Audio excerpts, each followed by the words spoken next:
ఇప్పటికిప్పుడు రాష్ట్ర ప్రభుత్వం దుబారా ఖర్చులు చూస్తే, ఈ విధంగా దుబారా ఖర్చులు చూస్తే, ప్రకటనల కోసం ఖర్చులు చూస్తే, నాకు తెలిసి రమారమి ఎవ్రీ ఆల్టర్నేటివ్ మంత్స్ లో 200 కోట్ల రూపాయలకు పైగా సోషల్ మీడియాకి వాడుతున్నారు.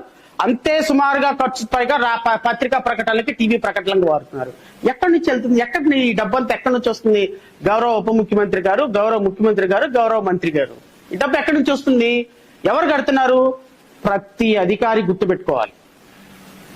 మీరు అనుకుంటున్నారు ఈరోజు ముఖ్యమంత్రి గారు అడ్మినిస్ట్రేషన్ శాఖను ఇచ్చేసారు. సుప్రీంకోర్టు జడ్జిమెంట్ కి వ్యతిరేకంగా మీరు అప్రూవ్ చేసిన, ఫైనాన్స్ లో అప్రూవ్ చేసిన ప్రతి రూపాయి మీద ఆడిటింగ్ చేసి తీరుతాం. గుర్తుపెట్టుకోండి, ప్రతి రూపాయి మీద ఆడిటింగ్ చేసి తీరుతాం.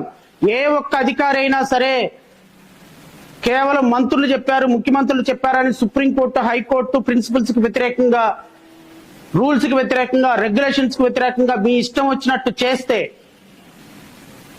రాబోయే ప్రభుత్వంలో జైభీం పార్టీ పాత్ర ఎంత ఉంటుందో నాకైతే తెలియదు. ఒకవేళ పాత్ర లేకపోయినా, మళ్ళీ చెప్తున్నా, ఒకవేళ పాత్ర లేకపోయినా సార్, ఏ ఐఏఎస్ ఆఫీసర్, ఐపీఎస్ ఆఫీసర్ కూడా చెప్తున్నా, ఏ ప్రిన్సిపల్ సెక్రటరీని చెప్తున్నా, ఫైనాన్స్ డిపార్ట్మెంట్ లో ఉన్న వాళ్ళు చెప్తున్నా, పబ్లిక్ ఇంట్రెస్ట్ లిటిగేషన్స్ వేసి ప్రతి రూపాయి రైట్ టు ఇన్ఫర్మేషన్ కింద తీసుకొచ్చుకున్న ప్రతి రూపాయికి రూపాయి మీ పర్సనల్ అకౌంట్ లో నుంచి కట్టించే బాధ్యత మా పార్టీ చాలా సీరియస్ గా తీసుకుంటుంది.